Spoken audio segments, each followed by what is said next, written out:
working with mothers who have lost their children to gun violence, right? And in that space, for the first time in probably like over a decade, I cried in front of people for the first time. And I realized as a black woman, and as a black woman that comes from a lot of strong black women who don't cry, who don't show emotions, and who don't communicate about the problems that we have as a family, it just opened up a whole new world for me. So I created a space called the Song Remedy, where I could say affirmations to myself. I really created a space so that I could heal myself. And you know, during those healing sessions and throughout the process of us healing, I actually lost my own brother to gun violence. So I had to figure out a way to be in community and heal, but I had a closed mouth, and it was so hard for me to say, hey, I need y'all help. Like, hey, can y'all come over here and help me cry, or you know, whatever, like help me just be. And so I created a space where it was almost disguised as if I was wanting to heal other people, but it really was a space for me. And so that I started that right before the pandemic. And then we went into COVID and all of that, and so I started doing it online. And I would have people come into my live and drop comments of their affirmations. But it really just allowed me to be vulnerable. People's vulnerability is something about, it's something magical about when people are vulnerable with you. It allows you to access your tears as well.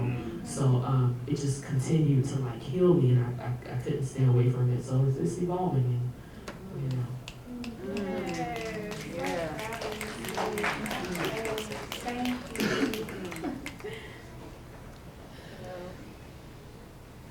Can you hear me? Because I have a soft voice, so that's why I was like, is it me or is it the mic? My name is Felicia Gangoff Bailey. I'm from Sacramento, California.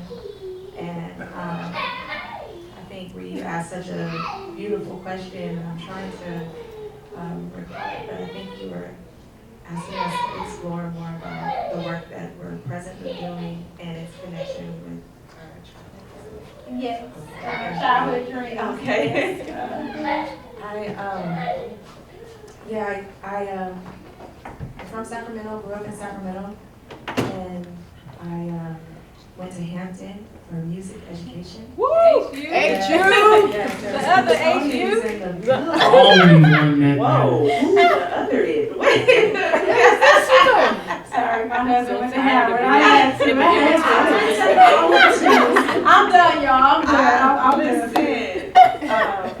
But before going to Hampton, I started playing piano at the age of 6. My mom got me lessons from the prestigious Precious Craft in Sacramento. I don't know if anybody knows Precious Craft. But in exchange for lessons, my mom used to take her mother to church. And I got my lessons from her and knew right away that I wanted to major in music. I always loved music. And I think even as a child, like, I knew that I wanted to be involved in music. And I also want to name that I had really strong feelings. I feel like I was always aware of being able to connect with other people. And I don't know if that's like the cancer in me or whatever it could be, right? Or if it could just be my gifting. But I like to find myself when I'm meeting new people, finding ways that we connect and feeling that through them. And I just named that because I'm listening to my sisters talking. I'm trying to like find the pathways of connectedness to my inner child. So bear with me as I explore that for myself. I majored in music education, and then I did educational psychology in grad school at Howard. And what I loved about educational psychology is it gave me the theories and the lens to explore our choice behaviors. And very specifically, like I focused on Black student learning and motivation, and what tools can be used to like help us and support us in our choices in school. And very specifically, as it relates to soul development, you know, we do this work here in Oakland that centers Black voices, Black experiences, and social justice. I have you know anything about my story, you know this girl right here. She gonna be in my lap. She gave me that look like, yeah. what I was trying to articulate is that my dissertation is evidence of the work that soul development has been doing. And very specifically, I was looking at how music, messages that we receive from hip hop, informs our racial identity and also informs our expectations for success and values, right? And very specifically, what we know to be true is if we have messaging that we receive about ourselves, about our history, about our legacy, that it has a positive, significant impact on our values. And we know, like, once we have an understanding of that, like, where you how you choose, how you persist, how you engage, right? All of these things are so incredibly important. And so I named that to say that I'm a little bit distracted. Where am I? She's here with me. She is singing. She said, I'm ready for the Sonic Human Arts. But it's so very important, these messages. Like, I knew that I would be involved in music. And my involvement has looked a little bit differently than I expected it to, but one of the things that I actually enjoy is writing. And writing is it's been like my healing practice over the last several years, especially during the pandemic, because it has allowed me to center in on what it is that I'm feeling. And so I feel like I've been able to do that in my writing of Black voices, but very specifically once we got to the pandemic, if I'm honest with you, I didn't want to participate in music. And what you have to know is that I didn't want to participate because of the deep grief that I was feeling. And September 30th, 2019, I experienced the double transition of my firstborn. So I had my daughter, I carried her for 41 weeks, and I birthed her into this world, and shortly after she transitioned. And so after experiencing that grief, I think it's natural that you don't want to hear anything because you're trying to define it for yourself. And so writing became that space for me. And I never could have imagined that it would even bring me here. And so in addition to my work that I have with soul development, I also am an author. And yes, you can. I also am an author. And I have a book called Soul Affirmations, a toolkit for mothers who are investigating whatever. And so now that you know my story, you know that this is my second born, Kamali Shade Soul Baby. And she is here with me. Here physically, here in spirit. Yes. Thank you, Bria. I'm so sorry. I'm doing my very best. Oh, it's all good. No need to apologize. She is here for the sound healing as well. Yes. Okay, so thank you so much. Destiny, I invite you to respond. This is my response. Yes. Ashe. I'm looking at two beautiful children who are feeling free to be. Yes. Two beautiful Black children. That's right. Come on. Say that. That's important. My name is Destiny Muhammad. I stand on the feet. I am not badass enough to stand on the shoulders of my ancestors. I want to stand on the feet because I love that rock and all that energy that you get when the ancestors and your mama and daddy was standing behind you. So I stand on the feet of Marva, Vianne, Colette, Butler, Lewis O. Charles Raymond Lewis Sr., Chief Petty Officer. Jacqueline Marie Lewis, my beautiful sister who was just about a year and a half younger than I am. We joined the ancestors during the height of the crack pandemic. I love the Bay. I'm from Compton. So don't let nobody in Compton hear me say that. Because I love Compton too, but the Bay Area is the area where I was birthed as a musician. I started my harp journey at the age of 30 years old when folks was having beautiful babies, looking at 401k plans and life insurance policies. When I was 9 years old, My parents had moved from Okinawa, Japan, to Compton, California. And we went from having a cool crib in Okinawa to zero in Compton in 1970. Wow. My parents divorced on the airplane coming back on Pan Am. I think it was Pan Am. Y'all, some of y'all ain't old enough to remember Pan Am, baby. Woo! Yeah. My parents divorced on Pan Am, and we moved to Compton to go stay with my auntie on the other side of the canal in Compton. All right, now be careful. Now, because we gonna heal you first.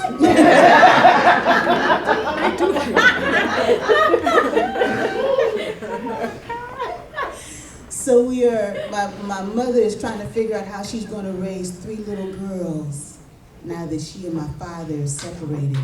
And back in the 70s, you didn't listen in on grown folks' conversations, so we got sent to the den. Wow. And we had to just chill with my cousins.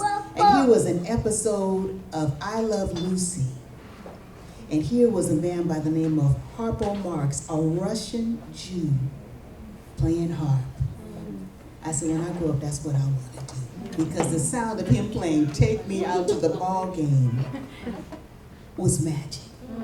It was the most beautiful rendition. And I went back and told my beautiful black mama, Mama, I want to play the harp. She said, shut up. Like a distressed, anxious black mother would say. And I didn't say anything more about it again. And like my beautiful sister here, my mama was a beautician, not a cosmetologist, a stylist. She was a beautician. When I graduated from high school, my story is in depth because all of them has given you abbreviated versions of who they have been and the evolution. I too will abbreviate my story. Fast forward 21 years later, we have been living in the projects in San Pedro, California, still trying to figure it out. When I graduated from high school, I really wanted to go and study music. I had sang my way through 4 years of high school and was excited about music. But like many firstborn, you're looking at your family and you say they are still struggling. And I got to help get the struggle off. That's right. Ashe. So my mother asked me, what do you want to do now that you graduated? And I told the big lie, I don't know. She said, well, baby, why don't you go to school to Roston School of Men's Hair Design in Long Beach, California, just 10 minutes from San Pedro, and get a barber's license. So I went to Roston School of Men's Hair Design. It was a 9-month course. I graduated in 8 because I had been working around my mama, so I had a little bit of understanding of the workings of hair. But working on men, y'all are different.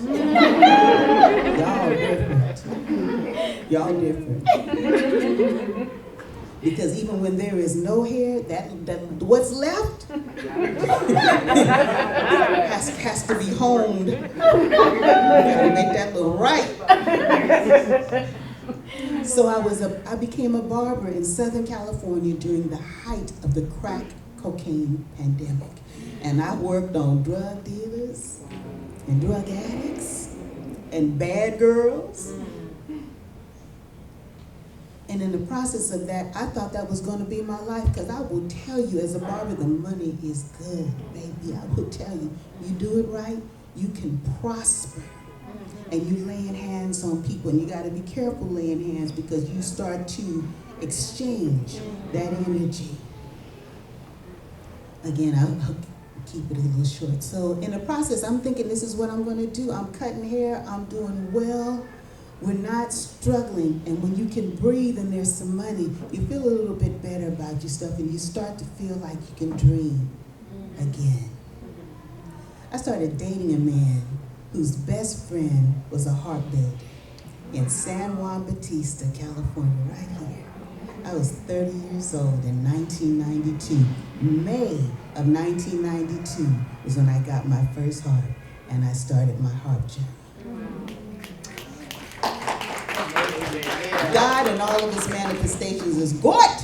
Yeah, true. And so I started my harp journey at 30, and my boyfriend at the time did not like Los Angeles, Southern California. And that's why I share with you, I came here and I birthed myself as the harpist from the hood. I know that's right. And this is where folks in Oakland said, come on, you can do this. When I had just learned Twinkle Twinkle and ABC and High Cross Bun. Don't be laughing, y'all know all y'all musicians who wanna be. You remember them songs? High Cross Buns, Yankee Doodle. I played at every farmer's market to build my courage and my chops and myself. To give birth to myself. I will share this one story with you as I turn the mic back over to Sis. Professor, forgive me, Lord. Professor Sis, I'll take it. Professor Sis. I was playing at the Jack London Farmers Market. I would go and play at the Farmers Market for 4 hours. Jack London Farmers Market meets every Sunday, rain or shine, from 10 to 2. And I went to set up at the market for 4 hours to play. And just to play all the 3-4 songs that I knew so that improv could set in. And as I was getting ready to sit down, a woman who I shared the story just the same way because of the impact on me. This woman, this sister walked up, she was covered in life from head to toe. She looked at me and she put a hand over her mouth. And she just stared at me for the first hour that I played. And like I said, I played everything I know. I made up some stuff. I still do. And then she walked away. And I didn't see her. I figured maybe she had what she wanted to hear, and she left. At 2 o'clock, as I'm putting my harp back in its bag and striking my tip jar that was empty, she walks back up. I tell you, the grace of God is sufficient. It absolutely is. Sis came back covered in life. She reached down on both sides of her bosom and put money in my tip jar. Come on, God. She reached down in her pockets and put money in my tip jar. She filled it up. Wow. Wow. I said, ma'am, don't you need that money? She said, no, baby, I went and got that money for you. We don't know how the very presence of God in all of His manifestations is going to provide. But baby, she provided that day. I know that's right. I'm going to turn it back because I got too many stories I just want to share with you. Oh, I But this know. has been my life. Yeah. This has been my life. Meeting Professor Sis Ree has been my life where the infinite will bring what I require so I can do the work at hand. Like I said, my life as a barber was good. I could have continued, but God said, you complete with that. This is the next episode of your life. I just turned 60 in November. We ain't playing with this life, huh? Hashtag don't crack.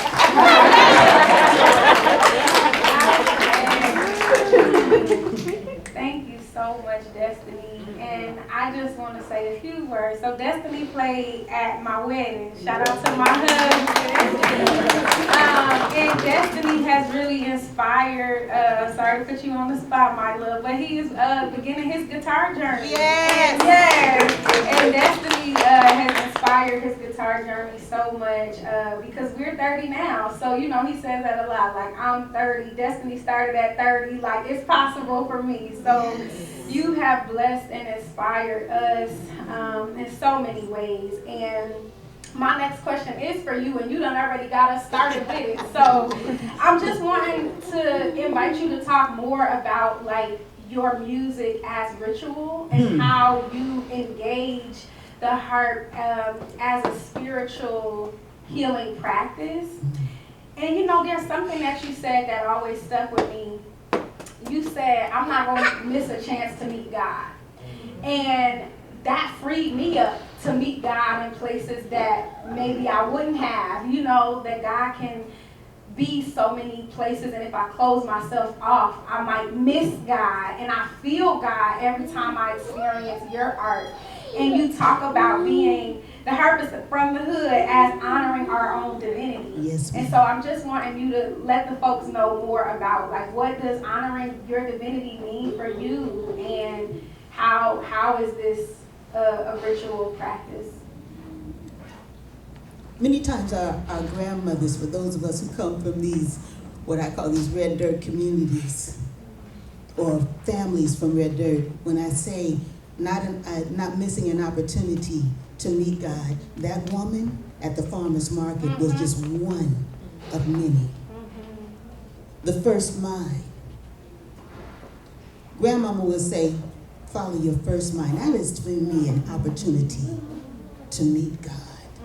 And only the way that God can show up for me. My God is a little gangster. Sometimes just talk that, did you hear what I told you? For me, this is my opportunity to meet God in the way that I can hear it. I invite you all to commune with God in the way that you can. Many of us, as Sis was talking about, we got our craft in church.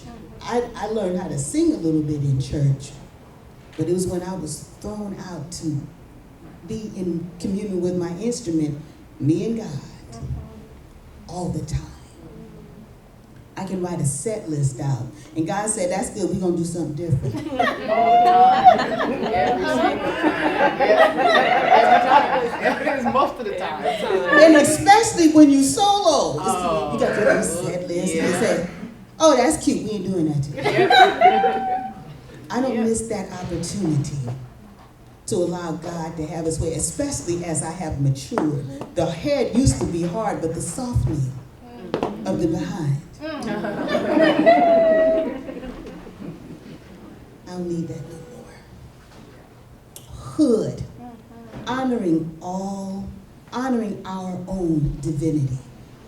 We have looked at that word and it has had such a negative connotation, but for those of us who have grown up in the hood, we know that hood was familiar. Hood was love. Hood was mothers taking care of each other, sharing each other's food stamps. Some of y'all don't remember food stamps. Baby. Yes. Train and everything. Baby. Yeah. You know. Hood was good. When we honor the way that God speaks to us individually. How you doing, sis? It is so good to see you. How you doing? I'm excellent. The opportunity to engage with God in only the way that you can. As I shared, many of us have gone up at Church of God in Christ, Baptist church, Catholic church, right? Yes. You know, Baptist. Some of us grew up in mosques and synagogues, and we were given a template. We were given a textbook, the Torah, the Talmud, Bible, New World, Old World, Ephesians. I could go to the litany. But let me tell you something, when that back get against the wall. The template gets thrown out and we just say, come on, Lord. Help! Yeah. Right. But and I will share with you, in my household, where I grew up as a child, Reverend Ike, for some of y'all who remember, Reverend Ike was on the radio every day. And Reverend Ike said this in one of his multitude of conversations: don't let God be a spare tire. Don't just go to God when your shellac has hit the fan. This is when your shellac hit. How about we have, come on, Lord. An Enoch engagement with God. Come on. Why not we just walk and talk with God? What we wearing today, Lord? God is what we wearing today. How about we move beyond, God, if you just get me out of this? I mean, our ancestor, God ancestor. For me, this is who. When I honor my own divinity, I am honoring the ability to engage with it all the time, all day, every day. This is honoring my own divinity because the Old New Testament speaks of the kingdom of heaven being within. So then that means that my engagement can happen all the time. This is hood for me. I can go. Come on now. Don't mess with me when I'm talking about my God, Goddess ancestor, because I can go. Huh? Woo! First ancestor, right? Right. Don't get me started. Yeah, don't. Let me go sit at my harp so I can keep my mouth. Oh, thank you so much, Destiny. And I just so appreciate your modeling. Look at Fred. I appreciate your modeling of what it looks like to be in sacred spiritual practice as a creative and as an artist. And it has really shifted my relationship to my spirituality. So I just appreciate you so much. I'm so, so grateful. Whew. My next question is for Lala. Lauren, I did not say in the bio, also leads the praise team ministry at the Way in Berkeley. All right Yeah, shout out to my good sis. And that's where we met. Bring. That's where we met. That is. And I know I've appreciated so much the conversations that we've been able to have about God and spirituality and how you lean into your music as medicine, but also like, I'm just thinking about this, music as medicine, music as ritual, yes. music as remedy, Yes. and music as an invitation into grief, into Yes. deeper grief. And I'm just wondering, like, if you could speak more to your project, Good Grief, and how that process has been an invitation to deepen your own spiritual journey and, you know, walk with your healer. Ooh, you had me teared up when you said Good Grief, because it that's a project that you all will see soon. Yes. Both visually, you'll see it as a guidebook through the music that comes with Good Grief and just my process in that. But I have to take a moment. One, I'm in my city, and I have a lot of good grief around San Francisco. So even being here, talking about my process through grief is a lot, because my ancestors, I wouldn't know of San Francisco if it weren't for my grandparents, who all four transitioned between 2020 and 2022. So I'm still very much so in it. And matter of fact, I don't work for Muni, if you're wondering. I don't. Shout out to Muni, because it got me around the city a lot. But this is actually my Gigi's Muni hat. One of her, it's one of the items that I was able to, that I inherited after her transition. And I wore it today because it is a part of Good Grief, and I talk about it in the guidebook about having armor that reminds you of, because Good Grief is really about remembering at the end of the day. It's to remember the love. And some people honor their ancestors with tattoos, some do t-shirts. You talk about the hood and grief, like that was our thing, was t-shirts, the spray situations, just whatever. I also make my Moran's Black Eyed Peas when I'm missing her. It's the only thing I can really cook well. But it's about remembering, and Good Grief has called me to remember them in my music. These are people who, from San Francisco, they all migrated from various places: Austin, Texas, Chicago, the west side, or excuse me, south side of Chicago, and New Orleans, Louisiana, 9th Ward. These are where my people are coming from to come here to San Francisco. And they invested so much in me as their grandchild, specifically where my music is concerned. Education as well, too. They paid for Hampton. Yay! And my gigs paid for Hampton too. I was gigging, trying to get it. It was expensive, but I wouldn't know music the way I know it if it weren't for them. My grandmother Gigi, she was a vocalist. She sang all up and down San Francisco, the Bay Area, all the time, as well as driving the bus as well and singing on the bus.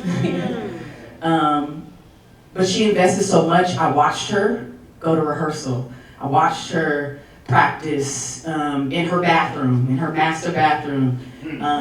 I watched my mother, my Uncle Kevin, my Uncle Craig, and my Auntie Carla. Those are Gigi's kids. We're in a gospel group. They were called Turner, Allen, and Adams. They were a gospel group right here in the Bay Area, and they were amazing.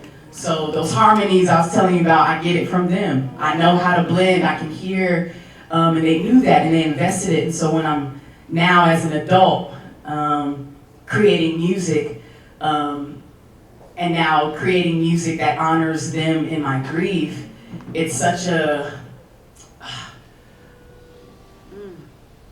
I can't even call it like a mind explicit, but it really is, because you're sitting here with your grief and you're grieving people. Like, I knew them my whole life. My whole life. I don't know a day of my life without them. And so having to use what they invested in me to help heal that absence, that physical absence, and invite them in and learn to communicate with them in a totally different way, through melody, through harmony, through lyrics. I've had to model that, or rather use that as ritual, or use use my music as ritual. Because before it wasn't even for myself. I was using it to help other people grieve. Yeah, like when Kamayu, her double transition, prior to that was the first time that I wrote a lullaby, a gender reveal song for anyone. And I took that was deep. And even that was another process. Because I'm writing a song about a child who has not come yet. And so I'm having to call upon the spirit of this child to help me write a song about you. I don't know who you're gonna be. I actually don't even know what you're gonna identify as. But help me write this song that speaks to who you are and the people you come from. So now you flip that, now I'm doing it for myself. This isn't a, good grief is a, what's the word I'm looking for? It is a tribute to doing this grief in wellness. That's what makes it good. It's not that it feels good. This is the most uncomfortable thing an artist could do, is, what do you mean dive into my grief? Most artists, we do the opposite. We don't create. We don't want to create. But it was such a call for it. And I didn't know when Summer Waves dropped. When I first stopped released Summer Waves, that was when Gigi, that was when Papa Rich and Maureen passed 10 hours in between each other. So that's April 17th, April 18th, and I'm in the process of being in these waves of grief.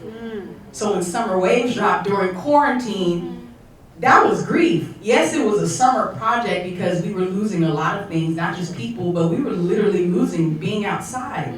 So I was like, I'm a summer baby, you can't take that. So I'm gonna have some